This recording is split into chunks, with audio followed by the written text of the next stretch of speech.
What up, Fight World? It's your boy Ego, and I'm back with some more boxing, back with the Ego rumor mill, and word on the streets that we may get David Lemieux fighting in Canada, his hometown, to face none other than Curtis Stevens, October 22nd in Montreal. I want to give my thoughts on this fight. Now, I did a previous Ego rumor mill video about James Kirkland possibly getting a David Lemieux. I did hear that was a guy who's being considered. James Kirkland kind of all over the place.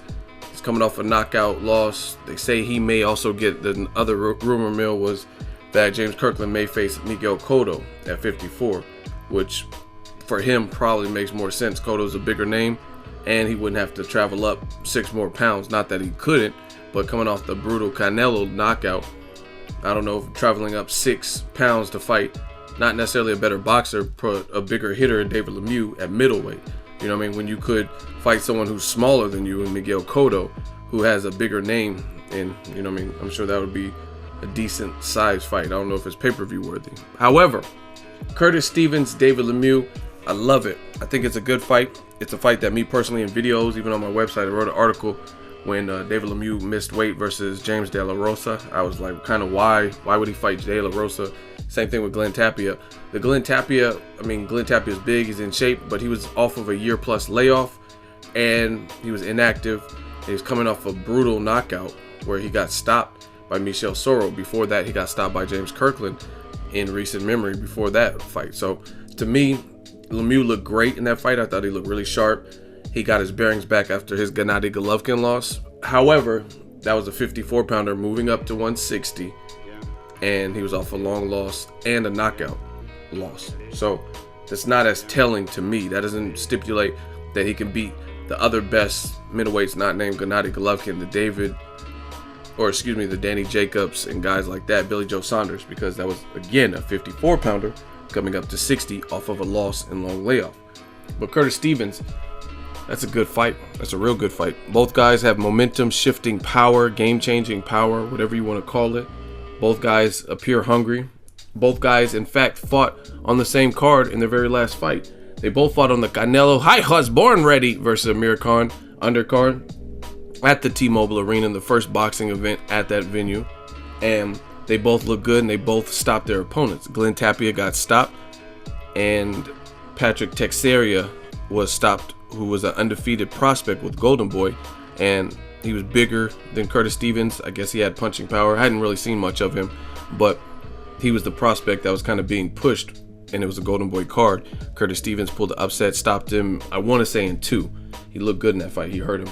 So this is the time for this fight, because they both are bounced back, because they have mutual opponents like Hassan N'Dam. So N'Dam outboxed the shit out of Curtis Stevens, and then David Lemieux was thrashing N'Dam for the most part. N'Dam was game, showed heart, and survived. And I think N'Dam hurt David Lemieux in the last round. I don't know if he was tired or what, but it was a good performance by David Lemieux. He had just a little bit under the amount of knockouts or knockdowns that Peter Quillen had when he fought N'Dam. I think he had 4, and Peter Quillen had 6. So a lot of people don't know shit about boxing. I'm discovering that more and more. Again, I'm hearing comments like, oh, Curtis Stevens has no shot in hell. When those guys have this type of power and they've both been stopped before, I mean, to say either guy in this type of fight has no chance, that just sounds stupid. Because you could say N'Dam, he outboxed Curtis Stevens, which is true. N'Dam is bigger than Curtis Stevens. He did outbox him. Curtis Stevens looked terrible in that fight. He didn't look good to me. And David Lemieux looked better. However, you could say the same for the biggest name on their both their resumes, Gennady Golovkin. Curtis Stevens, they both got knocked down by Golovkin, but after Curtis Stevens got knocked down by Golovkin, he was actually able to push Golovkin back in spots, and it looked like Golovkin respected his power, right?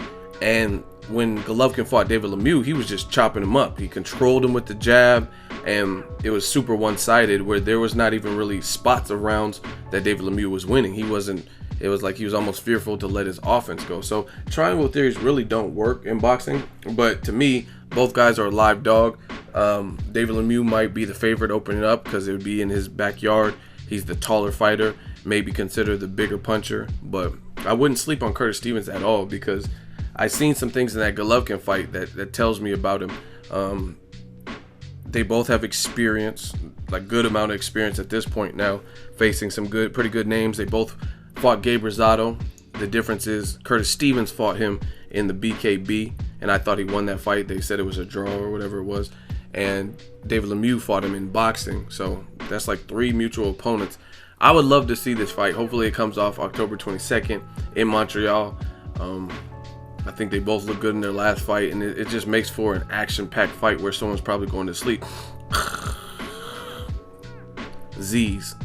So that's just how I see it. But either way, I'd have to really think about who I want to pick for this, because I don't think it's an easy look for either one of them. And I interviewed Curtis Stevens not too long ago, and he's training with Sergey Kovalev trainer John David Jackson, right?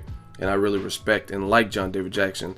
Not only is he a good trainer, but he's a former fighter who's been in there with the likes of Bernard Hopkins. He's been in the ring with Bernard Hopkins, and he's also been outside of the ring in the corner of his current fighter, Sergey Kovalev, who beat and fought Bernard Hopkins. So ton of experience right there. So I like the switch. I don't know, maybe if something's changed since the last time I talked to Stevens and interviewed him, which was just in May or April or May.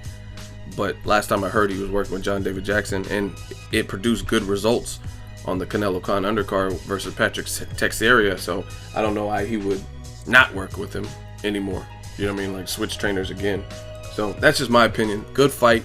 Either guy could win. I'd have to really analyze it. And I know Curtis Stevens has talked a lot of shit to David Lemieux on Twitter, which is another reason I wanted to see it. And they've taken jabs at each other. So great fight. I don't have any complaints. And we need to see. We know Golovkin most likely is the best person at the middleweight division. I mean, that's all signs are pointing to that. Obviously, he has to get past Kell Brook, a welterweight.